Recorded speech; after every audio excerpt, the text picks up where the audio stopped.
은혜 받읍시다. 오늘은 열왕기하 2장 말씀을 읽었습니다. 본문은 선지자 엘리야가 승천하는 장면을 기록하고 있습니다. 엘리야 선지자가 중요한 위치를 차지하고 있는 까닭은 예수님께서 삼자회담을 변화산에서 하실 때 예수님과 모세와 더불어 등장했던 대표 선지자가 엘리야였습니다. 물론 엘리야 선지자는 이사야, 에레미야, 에스겔, 다니엘 대선지자들, 또 호세야, 요엘, 아모스, 오바다, 요나, 미가, 나움, 하박국, 스바냐, 학개, 스가랴, 말라기 12명의 소선지자처럼 성경책을 기록하지는 않았습니다. 한 줄의 글도 남기지 않았지만 하나님 나라는 말에 있지 않고 능력에 있느니라, 능력의 선지자였기 때문에 그런 선지자의 대표로 등장한 것입니다. 모세와 엘리야와 예수님의 공통점은 뭐냐? 모세는 모세오경을 기록했습니다. 엘리야는 성경을 쓰지 않았습니다. 예수님은 땅에다 무슨 글을 쓰시긴 쓰셨는데 그러나 예수님도 글을 남기지는 않았어요. 그러나 세 사람의 이제 가장 공통적인 특징은 능력이, 하나님의 능력이, 성령의 능력이 기름 붓듯 물 붓듯 그들을 통해서 나타난 시대를 이룬 것입니다. 그래서 모세는 출애굽에서부터 시작해서 애굽의 10가지 재앙을 내리고 광야 40년 하늘에서 날마다 만나가 내리고 그가 세상을 떠날 때까지, 그리고 그의 후계자 여호수아를 통해서 요단강을 건너고 여리고를 정복하고 아이성을 정복하고 가나안 전역을 정복할 때까지 모세와 여호수아 시대, 그때 어마어마한 기적들이 일어나게 된 것입니다. 또 엘리야, 엘리사 시대 역시 마찬가지로 많은 기사와 표적과 능력이 그들을 통해서 나타났습니다. 그리고 예수님과 제자들의 시대, 복음서와 사도행전에 많은 기사와 표적과 능력이 나타나고 있습니다. 그러면 이런 모든 능력은 어떻게 해서 나타날 수 있는 건가? 어떻게 할 때 이런 능력이 나타날 수 있는 거냐 하는 것을 오늘 본문을 통해서 또 우리가 찾아볼 수 있고, 또 성경을 통해서 성령의 기름 부으심이라는 이 놀라운 일을 통해서 역사가 나타나고 있음을 성경은 가르쳐 주고 있습니다. 여기 제목이 기름 부으심이라고 했는데 이 기름은 어떤 기름을 얘기하는 건가? 우리나라에서는 뭐 들기름, 참기름, 뭐 콩기름 여러 가지 기름들을 많이 쓰죠. 그런데 구약 성경을 보면 대체로 이제 이 감람류 기름, 올리브 기름을 쓰는데 단순히 올리브 기름이 아니라 거기에 이제 특별한 제조 방법을 통해서 이제 기름을 만드는 것입니다. 다 같이 출애굽기 30장을 한번 찾아보겠습니다. 출애굽기 30장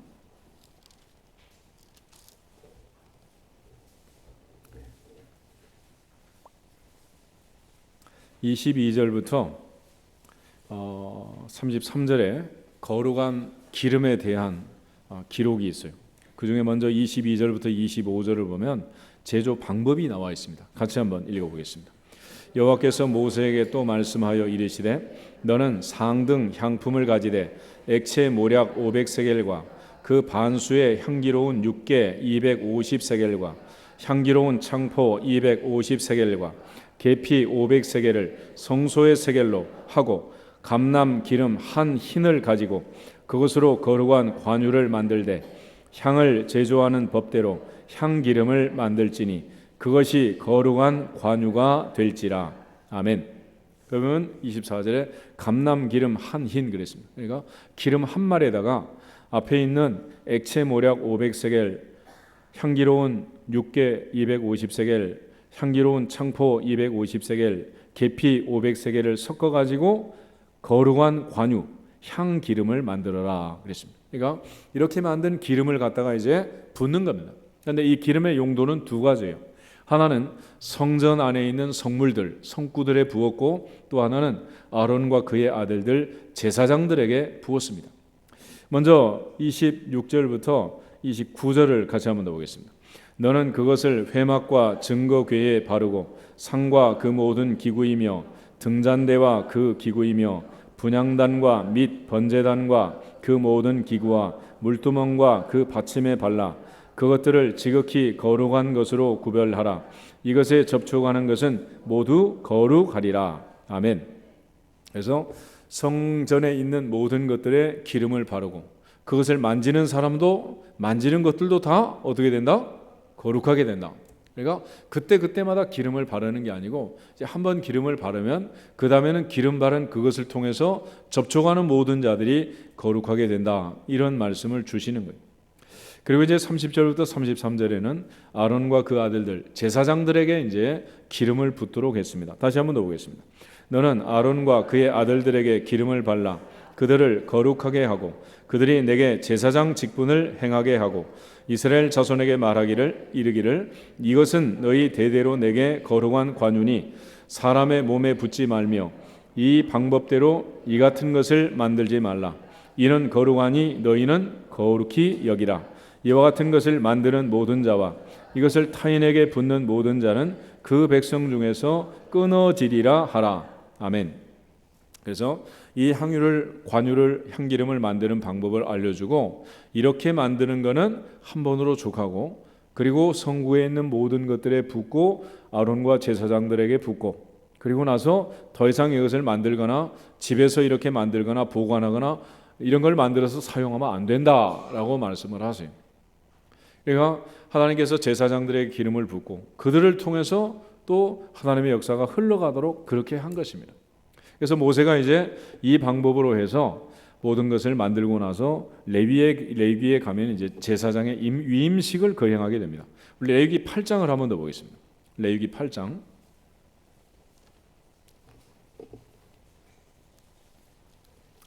먼저 1절부터 9절 말씀을 보면 거룩한 복장, 제사장의 복장을 이제 입히는 장면이 먼저 나옵니다. 1절부터 9절 말씀까지를 먼저 한번 읽겠습니다. 여호와께서 모세에게 말씀하여 이르시되 너는 아론과 그의 아들들과 함께 그 의복과 관유와 속죄제의 수송아지와 순양 2마리와 무교병 한 강주리를 가지고 온 회중을 회막문에 모으라. 모세가 여호와께서 자기에게 명령하신 대로 하매 회중이 회막문에 모인지라. 모세가 회중에게 이르되 여호와께서 행하라고 명령하신 것이 이러하니라 하고 모세가 아론과 그의 아들들을 데려다가 물로 그들을 씻기고 아론에게 속옷을 입히며 띠를 띄우고 겉옷을 입히며 에봇을 걸쳐 입히고 에봇에 장식 띠를 띄워서 에봇을 몸에 메고 흉패를 붙이고 흉패에 우림과 둠밈을 넣고 그의 머리에 관을 씌우고 그 관 위 전면에 금패를 붙이니 곧 거룩한 관이라. 여호와께서 모세에게 명령하신 것과 같았더라. 아멘. 이번에 이제 대제사장 아론이 그의 모든 복장을 다 갖추게 됩니다. 속옷과 겉옷과 에봇과 흉패와 우림과 둠밈과 머리에 관을 쓰고 앞에 전면에 여호와께 성결이라고 쓴 금패를 붙여서 복장을 완전히 갖추었어요. 그러나 복장만 갖추었다고 이제 제사장이 되는 게 아니고 중요한 것은 기름 부음이에요.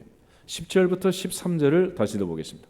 모세가 관유를 가져다가 성막과 그 안에 있는 모든 것에 발라 거룩하게 하고 또 제단에 7번 뿌리고 또 그 제단과 그 모든 기구와 물두멍과 그 받침에 발라 거룩하게 하고 또 관유를 아론의 머리에 붓고 그에게 발라 거룩하게 하고 모세가 또 아론의 아들들을 데려다가 그들에게 속옷을 입히고 띠를 띄우며 관을 씌웠으니 여호와께서 모세에게 명령하신 것과 같았더라. 아멘. 그러니까 올리브 기름에다가 여러 가지 향을 집어넣어서 관유를 만들고 그 관유를 성전 안에 있는 모든 기구에 발랐고 아론과 그 아들들에게 발라서 드디어 이제 거룩히 구별하고 거룩한 성전으로 거룩한 제사장으로 세운 거예요.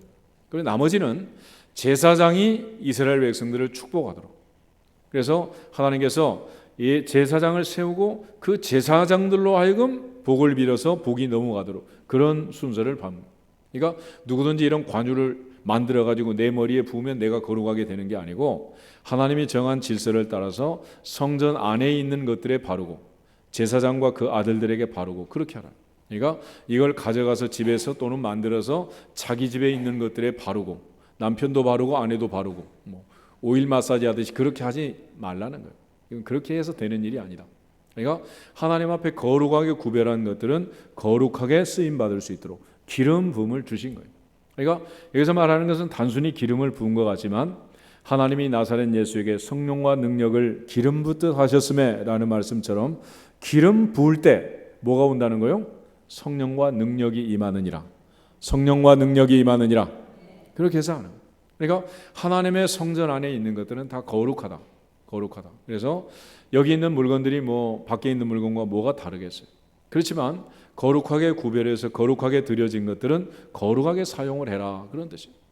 여러분, 아간이라는 사람이 여리고성을 정복하고 나서 시나산의 아름다운 외투 금괴 은괴를 훔쳤다가 그는 돌무더기가 되어 죽었습니다. 왜 그랬느냐? 이스라엘 백성들이 정복 전쟁을 할 때 맨 첫 번째로 정복한 성, 첫 번째로 얻은 것들은 하나님의 것이고 하나님께 바쳐야 되는 거예요. 그런데 하나님께 바쳐진 것을 만졌기 때문에 그도 어떻게 돼야 돼요? 바쳐야 되는 거예요. 그도. 그래서 그가 죽음으로써 바쳐지게 된 것입니다.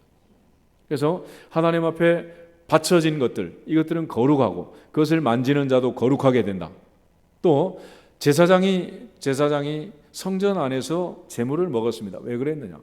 하나님께 바쳐진 제물들 아니겠어요? 그러면 바쳐진 사람은 그걸 만져도 먹어도 상관이 없어요. 그런데 바쳐지지 않은 사람들이 그걸 함부로 만지면 안 된다는 거죠.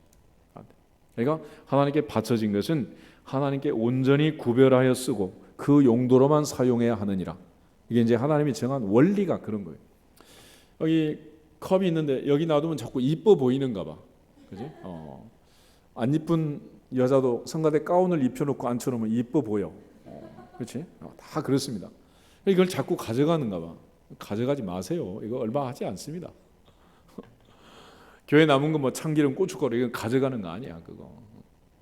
여하튼 먹을 때는 다 생각이 있어가지고 먹어야 되겠지만 예전에 이런 일이 있었어요. 우리 초기에 제가 개척했을 때 위에 계신 분들이 교회를 많이 나왔는데 그때 사단장하는 집사님 한 분이 있었어요.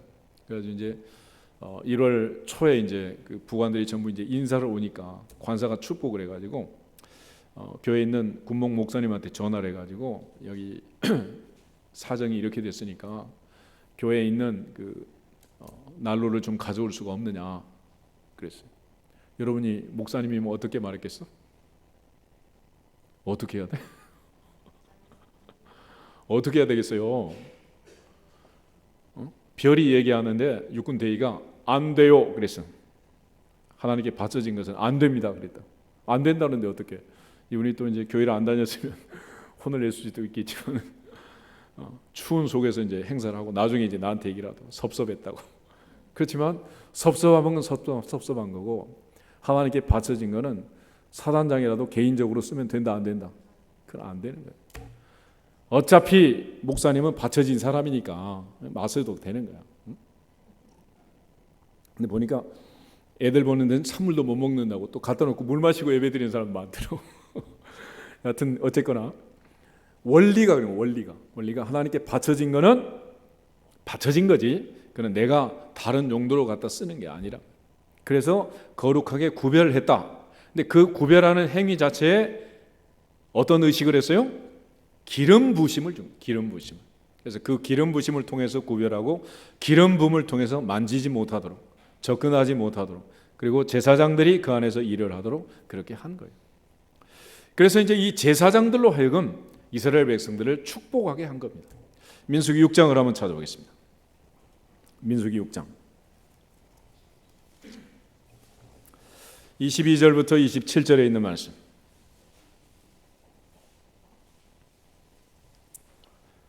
(22절에서) 27절 같이 읽겠습니다. 여호와께서 모세에게 말씀하여 이르시되 아론과 그의 아들들에게 말하여 이르기를 너희는 이스라엘 자손을 위하여 이렇게 축복하여 이르되 여호와는 내게 복을 주시고 너를 지키시기를 원하며 여호와는 그의 얼굴을 내게 비치사 은혜 베푸시기를 원하며 여호와는 그 얼굴을 내게로 향하여 드사 평강 주시기를 원하노라 할지니라 하라. 그들은 이같이 내 이름으로 이스라엘 자손에게 축복할지니 내가 그들에게 복을 주리라. 아멘. 이제 제사장이 축복할 때 복이 흘러가는 통로, 이유를 성경적으로 보면 설명이 그렇게 되는 거예요. 하나님이 모세에게 명령하시고 모세가 아론과 그 아들들에게 명령한 대로 순종해서 그들에게 기름을 부어서 거룩한 제사장으로 세웠습니다. 이제 그 제사장들이 축복할 때 하나님이 복을 주겠다라고 말한 것은 그 사람들에게 뭘 부어놨다? 기름을 부어놨어요. 기름을. 그래서 흘러가게 되는 것입니다. 성경을 보면 이제 모세와 여호수아, 엘리야와 엘리사, 예수님과 제자들, 사도 바울 차이점이 있어요. 무슨 차이가 있느냐? 모세는 시내 산에서 하나님이 직접 불렀죠. 그런데 여호수아는 모세가 뭘 했습니까? 안수를 했어. 안수. 그래서 하나님의 영이 그에게 임한 것입니다.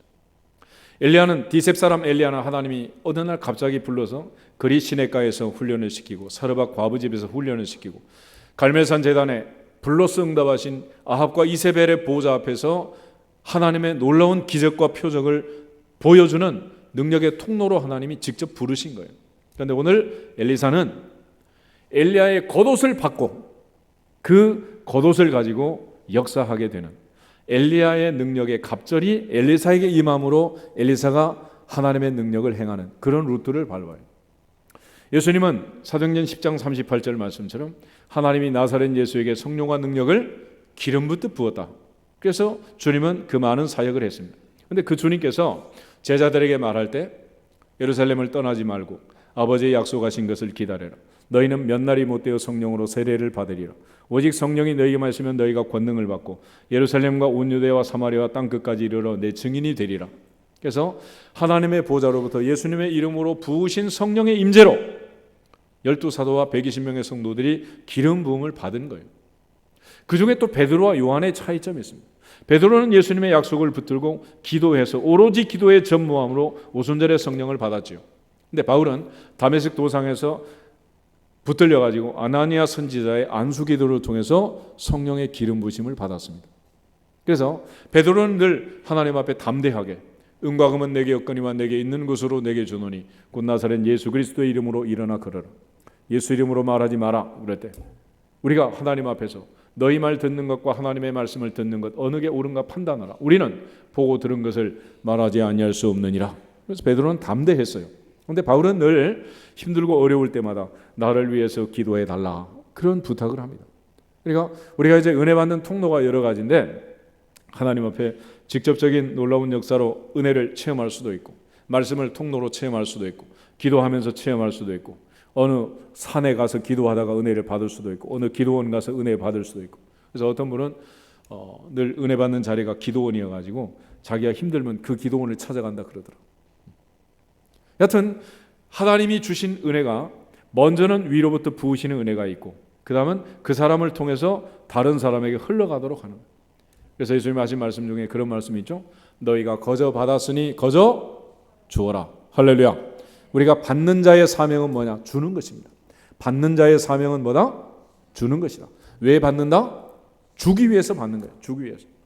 아이들 지금 이제 대학 입시를 앞두고 또 공부를 하고 있는데 애들 왜 대학 가야 됩니까? 자기 공부하기 위해서? 자기 뭐 잘 먹고 잘 살기 위해서? 그거 아니에요. 내가 공부한 것 남에게 가르치기 위해서. 내가 하나님의 은혜로 얻은 모든 것들 또 흘려보내기 위해서. 할렐루야. 그러기 위해서 공부를 하는 거예요. 그래서 우리는 하나님의 능력의 통로, 축복의 통로로서 사는 것입니다. 그런 점에서 우리에게는 능력이 있는 게 아니라 권세가 있는 것이고 하나님의 자녀의 권세로 이 놀라운 것들을 하나님께서 우리를 통하여 역사하기를 원하시고 또 우리는 또 그 일을 성령의 기름 부심으로 감당해야 할 줄로 믿습니다. 이처럼 하나님께서는 성령의 기름 부심을 통해서 일을 하는 거예요. 80의 모세 무슨 힘이 있겠어요? 그런데 호렙산 떨기나무 불꽃 가운데서 불로써 하나님의 영이 그에게 임한 날 이후 그는 120살의 세상을 떠난 마지막 날에도 기력이 쇠하지 않고 눈이 흐리지 않았느니라. 눈이 흐리지 않았느니라. 그러므로 120살까지 뭐 운동하고 좋은 것 먹고 이것도 중요하지만 성령 충만할지어다. 성령 충만할지어다. 마지막 날까지 성령으로 충만할지어다. 그것이 비결이야. 비결. 오늘 엘리야와 엘리사도 역시 마찬가지입니다. 갑절의 능력, 갑절의 영감 엘리사가 구했는데 바로 엘리사가 그렇게 구한 이유는 엘리야가 사역한 원인을 그 비결을 너무도 잘 알고 있었기 때문에 그도 역시 엘리사는 엘리야에게 당신의 성령이 역사하는 갑절이 내게 임하게 해 주옵소서 그렇게 기도를 한 거예요. 하나님의 성령이 역사하지 않았다면 엘리야는 없다. 하나님의 성령의 역사가 갑절이나 그에게 임하지 않았으면 엘리사의 사역은 없는 것입니다. 하나님이 나사렛 예수에게 성령의 능력을 기름 붓듯 부어서 그 사역을 했고 예수님께서 오순절에 12제자와 120명의 성도들에게 성령을 부어주셨기 때문에 초대교회를 이룰 수 있었느니라. 초대교회가 이루어졌느니라.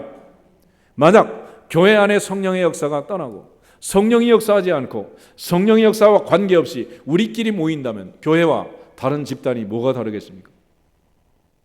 교회에서 친교하는 것과 라이온스 클럽에서 친교하는 게 뭐가 다르겠어요? 차라리 밖에가 더 재밌고 더 좋지. 그러나 하나님 나라의 일은 오직 성령으로 하느니라. 성령으로 하느니라. 성령으로 하느니라. 성령의 능력과 기름 부심이 없으면 안 되는 거예요. 그래서 예수님께서도 그 사역을 하셨고, 베드로가 사도행전 10장 38절에서 고넬료의 집에 가서 설교하면서 그 비밀을 얘기한 거예요. 어떻게 예수님께서 그 많은 일을 하셨느냐? 사도행전 10장 38절 한번 찾아보시죠.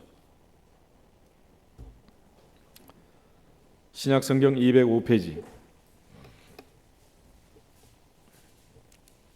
사도행전 10장 38절 말씀.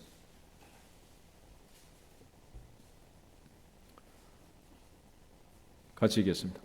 하나님이 나사렛 예수에게 성령과 능력을 기름 붓듯 하셨으며 그가 두루 다니시며 선한 일을 행하시고 마귀에게 눌린 모든 사람을 고치셨으니 이는 하나님이 함께 하셨음이라. 아멘. 이렇게 해서 하나님께서 고넬료의 집에 또 성령과 능력을 기름 붓듯 부으시고, 사도행전 11장 가면 이제 안디옥 교회에 놀라운 일이 벌어지게 됩니다. 바로 기름 부으심입니다. 11장 넘어가서 24절에서 26절을 다시 한번 읽어보겠습니다. 24절부터 26절. 바나바는 착한 사람이요 성령과 믿음이 충만한 사람이라. 이에 큰 무리가 주께 더하여 제더라. 바나바가 사울을 찾으러 다소에 가서 만남에 안디옥에 데리게 와서 둘이 교회에 1년간 모여 있어 큰 무리를 가르쳤고, 제자들이 안디옥에서 비로소 그리스도인이라 일컬음을 받게 되었더라. 아멘. 하나님께서 예루살렘 교회는 직접 성령을 부었습니다. 그런데 안디옥 교회는 어떻게 부었느냐? 안디옥 교회는 여기서 비로소 그리스도인이라 일컬음을 받게 됐다 그랬는데, 그리스도라는 말은 기름 부음을 받은 자라는 뜻입니다. 히브리 말로는 메시아, 헬라 말로는 크리스토스. 기름 부음을 받은 자. 그러므로 안디옥 교회 성도들이 비로소 그리스도인이라 일컬음을 받았다는 것은 그들이 뭘 받았다는 거예요? 기름 부음을 받은 기름 부음. 그런데 그들은 누구를 통해서 기름 부음을 받았어요? 바나바를 통해서, 바울을 통해서. 할렐루야. 그렇게 흘러가는 성령의 능력을 통해서 그들은 기름 부음을 받은 거예요. 그러므로 방법은 두 가지. 초대교회처럼 오로지 기도에 힘쓰더라. 오로지 기도에 힘쓰더라. 그래서 하나님의 영이 어느 날 내게 임하든지, 아니면 성령 충만한 사람을 통해서 같이 기도하면서 흘러가도록 하든지. 할렐루야. 그렇게 해서 우리가 또 이제 캄보디아 가는 것은 마찬가지. 캄보디아에 하나님의 영이 임해서 그들 중에 성령 충만한 사람들이 생기고 교회를 세울 수 있도록. 할렐루야. 또한 그들 중에 우리를 통해서 하나님의 영이 흘러가서 그들에게 성령의 충만함이 있어서 그들도 그리스도인이라 일컬음을 받을 수 있도록 능력의 통로로, 기름 부심의 통로로 하나님이 우리를 사용하기 원하셔서 보내시는 줄 믿습니다.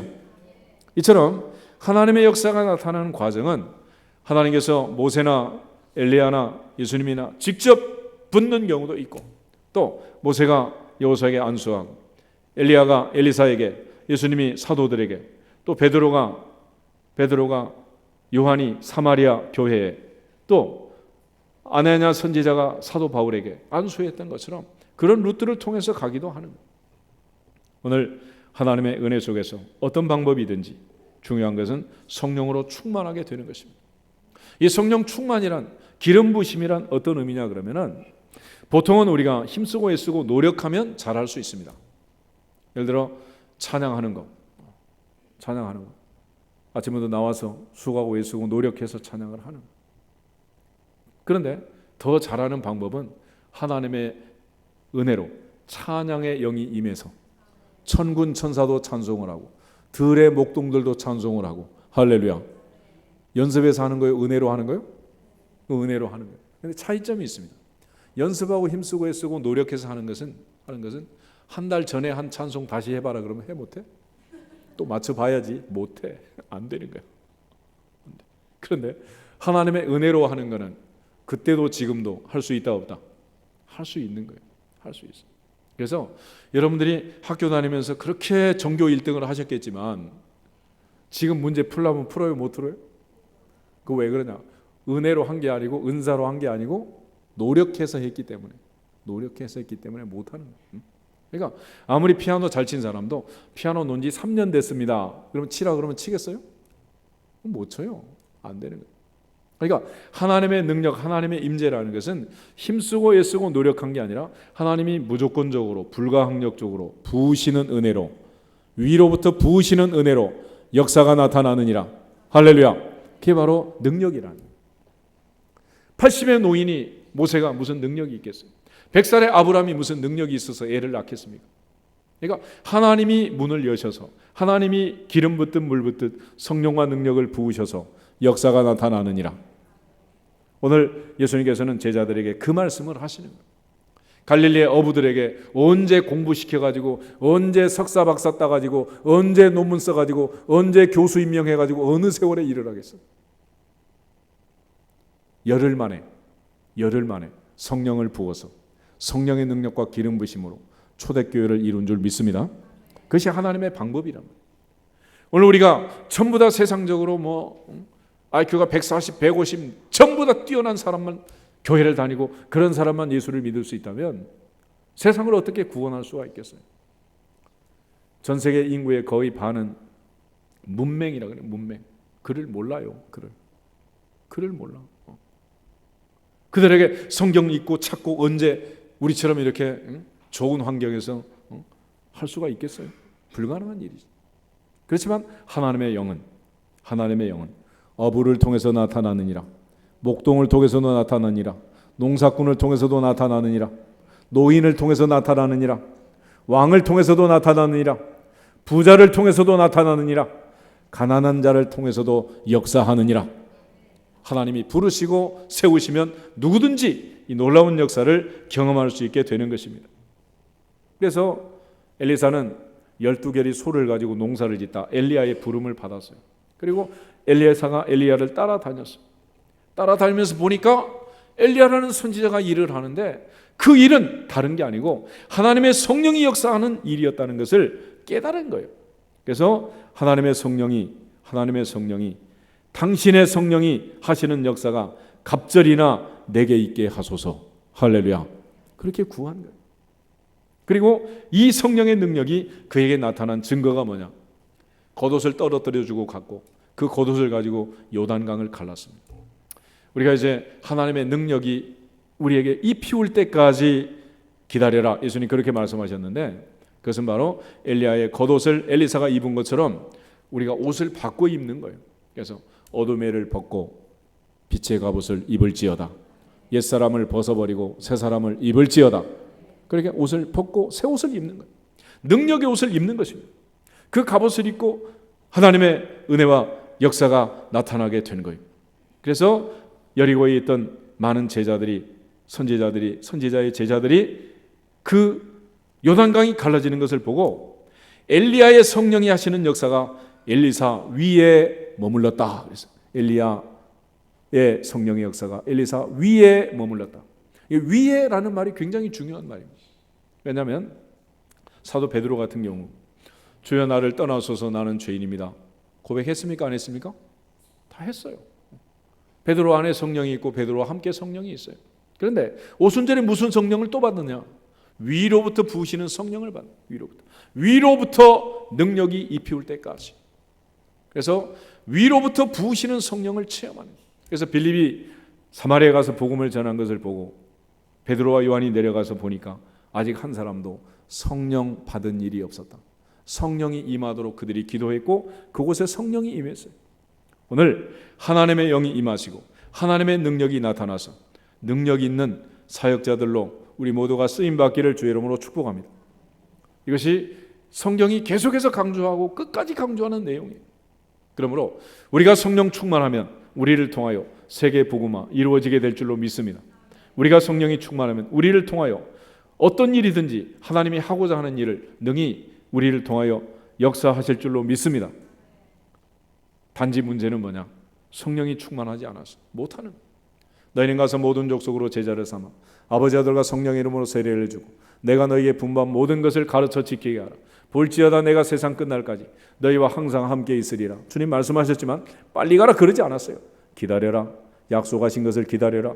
위로부터 능력이 입힐 때까지 기다려라. 너희는 몇 날이 못되어 성령으로 세례를 받으리라. 오직 성령이 너희 임하시면 너희가 권능을 받고 예루살렘과 온 유대와 사마리아와 땅 끝까지 이르러 내 증인이 되리라. 증인이 되리라. 증인이 되리라. 그때 비로소 증인을 할 수 있다는 거예요. 오늘 엘리사에게 성령의 능력에 갑절이 임했다. 그러면 그 증거가 뭐냐? 오늘 이제 열왕기하 2장부터 엘리사 때 나타났던 많은 능력의 사건들을 기록하고 있는데 그 중에 첫 번째가 뭐냐면 19절부터 22절에 보면 여리고라는 성의 위치는 너무 좋은데 물이 나빠서 토산이 익지 못하고 떨어졌다 그래. 그래서 엘리야가 새 그릇에 소금을 담아오라 그래가지고 소금을 뿌려서 물을 고쳤다라고 얘기합니다. 근데 어떤 사람은 이 장면을 보고 소금 연구만 하는 사람이 있어. 소금 연구. 맛소금, 깨소금, 천일염, 죽염 이래가면서 여러분 엘리야를 통해서 역사하는 성령의 능력에 갑절이 엘리사에게 임했기 때문에 그 엘리사가 소금을 뿌렸기 때문에 물이 좋아진 줄로 믿습니다. 아무나 소금 뿌린다고 되는 게 아니잖아. 아무 새댁이나 소금 뿌려서 주물러 간다고 주물럭 되는 거 아니잖아요. 노하우를 가진 할머니가 주물러야 주물럭이 되는 거지. 누가 주무르냐 이게 중요한 거야. 그러니까 엘리사가 뿌렸을 때 소금이 역사하는 거예요. 모세가 던졌을 때 마라의 쓴물이 단물 된 것입니다. 그런데 또 어떤 나무냐? 나무 찾아 산말리 이러고 있는 사람이 있단 말이에요. 나무가 중요하지 않고 소금이 중요하지 않고 사람이 중요하니라. 사람이 중요하니라. 기름 부심이 충만한 사람이 필요하니라. 할렐루야. 그러므로 오늘 우리에게 필요한 것은 성령의 기름 부심이 필요하고 충만함이 필요한 것.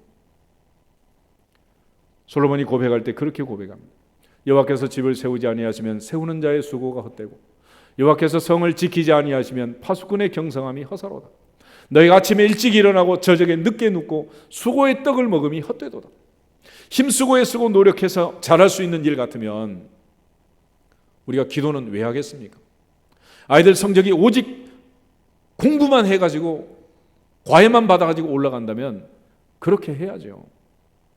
그런데 생각해 보세요. 초등학교 3년, 중학교 3년, 고등학교 3년, 12년을 공부해가지고 시험 치는 아침에 토사 광란이 나고 설사가 나오면 시험 제대로 치겠어요? 결국은 누구 손에 있느니라? 누구 손에 있습니까? 하나님 손에 있는 거예요. 아침에 일찍 일어나고 저녁에 늦게 눕는 부지런한 사람, 그렇게 부지런만 떨었다고 잘 사는 게 아니란 말이에요. 참새 한 마리 땅에 떨어지는 것도 최종 결제는 누가 하셔야 된다? 하나님이 하셔야 돼요. 이 하나님의 주권을 인정하지 않고 이 하나님의 능력을 믿지 않는다면, 그리고 이 자리에 앉아 있다면 우린 위선자예요. 차라리 교회 안 들어온 사람이 더 솔직한 거지. 엘리사를 통해서 하나님의 능력에 갑절이 임했음을 성경은 증언하고 있습니다. 그래서 엘리사가 소금을 쳤을 때 여리고의 물이 좋아지고 더 이상 흉년이 없고 기한전에 떨어지는 나무가 없고 여리고는 아름다운 종려나무 성읍이 된 줄로 믿습니다. 재밌는 사건이 하나 더 있는데 2장 23절부터 25절 한번 보실까요? 열왕기하 2장 23절부터 25절. 엘리사가 거기서 베델로 올라가더니 그가 길에서 올라갈 때 작은 아이들이 성읍에서 나와 그를 조롱하며 이르되 대머리여 올라가라 대머리여 올라가라 하는지라. 엘리사가 뒤로 돌이켜 그들을 보고 여호와의 이름으로 저주하며 곧 수풀에서 암곰 둘이 나와서 아이들 중에 42명을 찢었더라. 엘리사가 거기서부터 갈멜산으로 가고 거기서 사마리아로 돌아왔더라. 아멘. 엘리사의 외모를 아시겠죠? 천국 가서 대머리 아저씨를 만나면 누구야? 엘리사. 틀림없이 엘리사야. 엘리사. 그런데 재밌는 것은 아이들이 대머리 아저씨라고 놀려먹은 거야. 놀려먹었어. 그런데 이 사건으로 인해서 곰이 나와가지고 42명이 어려움을 당하고 상처를 받고 찢음을 당했다라고 기록하고 있습니다. 이것은 하나님의 종들의 권위를 인정하는 거예요. 함부로 말하지 말고 함부로 놀리지 마라. 그러니까 하나님이 세우신 하나님의 일꾼들에 대해서 그는 벌을 주든지 복을 주든지 그건 누가 할 거예요? 그건 하나님이 하시는 거지. 내가 벌을 줄 거예요. 내가 복을 줄 거예요. 그건 내가 하는 게 아니죠. 그런데 이 엘리사 당시에 3장에 가면 모압과의 전쟁이 일어납니다. 그런데 레이다도 없고 아무것도 없는데, 도청장치도 없는데 모압 왕이 결코 정복할 수가 없도록 엘리사가 왕의 침실에서 한 얘기까지 다 들어가지고 작전을 세워서 도저히 감당이 안 됐어요. 4장에 보면 이런 사건도 있습니다. 선지자의 생도가 죽었죠. 아내와 두 아이를 남겨놓고 죽었습니다. 빚이 많아서 팔려가게 생겼어요. 엘리사를 찾아왔습니다. 지금 나의 두 아이를 데려다 종을 삼고자 합니다. 빚이 너무 많습니다. 어찌할까요? 내 집에 뭐가 있느냐? 기름 한 병밖에 없습니다. 그러면 그릇을 빌려와라. 있는 대로 빌려와라. 다 빌려와라. 그래가지고 엄마는 붓고 애들은 나르고, 엄마는 붓고 애들은 나르고, 엄마는 붓고 애들은 나르고, 나르다 엄마 그릇이 떨어졌습니다. 그러자 기름이 뚝 떨어졌다. 이 기적을 누가 행했다고요? 엘리사를 통해서. 엘리사를 통해서 그런 일이 벌어지고. 그리고 이제 8절부터 보면 이제 수넴 여인과 일화가 나와 있습니다. 이 여인이 선지자를 얼마나 극진히 대접했든지 나중에는 이제 다락에 서재를 만들고 침상과 책상과 의자와 촛대를 두고 섬겼습니다. 그래서 게하시를 통해서 종을 통해서 물어봤어요. 이 집에 필요한 게 뭐가 있는지 봐라. 그랬더니 필요한 게 없다는 거예요. 아무것도 필요하지 않습니다. 그저 하나님이 은혜로 너무 좋아서 기쁨으로 섬기는 것뿐입니다. 그런데 게하시가 나중에 보니까 이 집에 한 가지 2% 모자란 게 있는데 아이 소리가 들리지 않습니다. 그래서 그 집에 아들을 낳도록 했어요. 그런데 이 아이가 성장하는 과정에서 어느 날 일하러 밭에 데리고 나갔는데 열사병으로 애가 죽은 거예요. 바로 이 죽은 아이를 선지자 엘리사가 와서 살려낸 줄로 믿습니다. 이게 바로 엘리사 당시에 일어난 사건이에요. 그리고 또 38절부터 보면은 두 가지 기적이 더 있어요. 그러면 이제 채소와 박능굴과 여러 가지 들호박을 따가지고 국을 끓였어요. 근데 나중에 보니까 거기에 이제 독버섯이 들어있는지 독이 있는 거예요. 독이. 그래서 엘리사가 가루를 뿌려가지고 해독을 했다. 그런 얘기도 있고, 우리 예수님께서 보리떡 5개 물고기 2마리로 5,000명을 먹인다. 오병이어의 사건이 있죠. 그 오병이어보다 더 먼저 그런 기적을 한 사람이 엘리사. 4장 42절부터 44절 다시 한번 읽어보겠습니다. 4장 42절에 44절. 한 사람이 바알 살리사에서부터 와서 처음 만든 떡 곧 보리떡 20개와 또 자루에 담은 채소를 하나님의 사람에게 드린지라. 그가 이르되 무리에게 주어 먹게 하라. 그 사환이 이르되 내가 어찌 이것을 100명에게 주겠나이까 하나.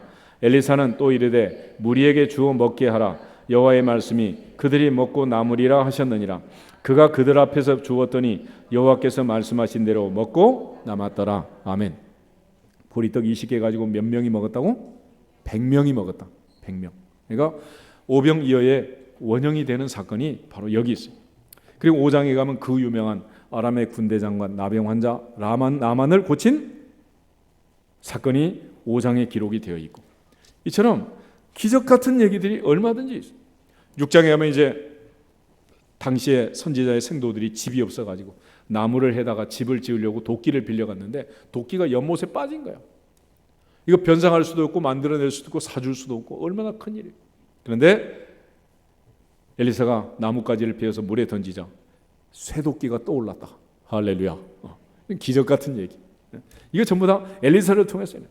또 아람 군대를 물리치도록 역사하고, 하나님께서 정말 사마리아 성을 살려내는 이런 기적 같은 일들을 모두 다 엘리사를 통해서 하는 거예요. 그런데 이거 엘리사가 이런 일을 할 수 있었던 것은 그가 승천하는 엘리야를 붙들고 마지막 순간까지 떠나지 않고 갑절의 성령의 역사를 구하고 하나님이 부어주신 결과인 줄로 믿습니다. 결국 우리가 이제 하나님 나라의 일을 하는데 필요한 것은 뭐냐? 우리 모두에게 성령의 능력과 기름 부으심이 반드시 있어야 하는 줄 믿습니다. 그것이 먼저랍니다. 그러니까 아이들 공부하고 이제 시험 얼마 남지 않았지만 마지막까지 하나님의 영이 함께 하셔서 하나님의 성령으로 충만해야 할 줄로 믿습니다. 남편 사업할 때도 하나님의 성령으로 충만해야 할 줄로 믿습니다. 살림살이 할 때도 성령 충만해야 할 줄로 믿습니다. 하나님의 영이 함께 하시고 성령이 충만해야지 예수 믿고 하나님 섬긴다는 사람들이 세상 사람과 똑같이 머리 싸움하고 IQ 싸움하고 아이디어 싸움하고 그래가지고 성공할 수 있겠어요? 그건 불가능한 일입니다. 우리는 발벗고 따라가도 못 따라가요. 세상을 따라갈 수가 있겠어요?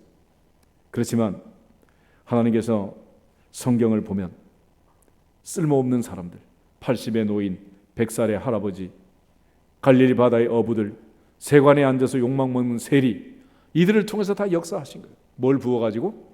성령을 부어서. 성령을 부어서. 할렐루야. 성령의 기름 부심을 주시면, 성령의 기름 부심을 주시면, 성령의 기름 부심이 임하면 하나님께서 영감을 갑절이나 주시면 아이디어는 얼마든지 쏟아져 나올 줄로 믿습니다. 하나님의 성령이 임하시면, 성령이 임하면, 하나님의 성령이 임하면 다 선남선녀가 되는 거예요. 옛날 노래 중에 보면 그런 가사가 있잖아. 사랑을 하면은 예뻐져요. 진짜입니까? 가짜입니까? 진짜요, 진짜. 성령의 기름 부심으로 마사지를 하면 이뻐질까 안 이뻐질까? 다 이뻐지는 거야. 다 이뻐져. 그러니까 별짓 해도 안 되는 사람은 뭘 발라야 돼? 마지막으로 성령의 기름을 바르라. 할렐루야. 그게 최종 비결이에요. 최종 비결. 그러니까 하나님의 성령이 역사하시면 누구든지 어떤 사람이든지 다 쓰시는 거예요. 쓰시는. 그러므로 엘리사처럼 비록 외모는 대머리였지만 대머리 아저씨가 한 일은 어마어마했다. 할렐루야. 그러니까 머리카락 걱정하지 말고 하나님이 주신 능력, 기름 부심을 받도록. 할렐루야. 그러면 기름 부심을 받으면 모든 게 다 해결이 되는 거예요. 그래서 예수님 하신 모든 사역에 대해서 한마디로 정리를 한 겁니다. 하나님이 나사렛 예수에게 성령과 능력을 어떻게 했다? 기름 붓듯 했다. 그래서 사사기도 사사들이 기름 부음을 받을 때 성령이 임한 줄 믿습니다. 모세가 여호사에게 안수할 때도 성령이 임한 줄 믿습니다. 엘리사가 엘리야의 겉옷을 받을 때 성령이 임한 줄로 믿습니다. 평생 입은 겉옷 누더기 같지 않겠어요? 그렇지만 그 옷을 받는 순간 뭐가 왔다? 성령이 오신 거예요. 성령이. 예수님께서 제자들에게 갈릴리 어부들에게 성령을 부으셨던 것처럼 오늘도 성령 충만함으로 하나님의 능력을 체험하는 우리 모두가 되기를 주의 이름으로 축복합니다. 옆 사람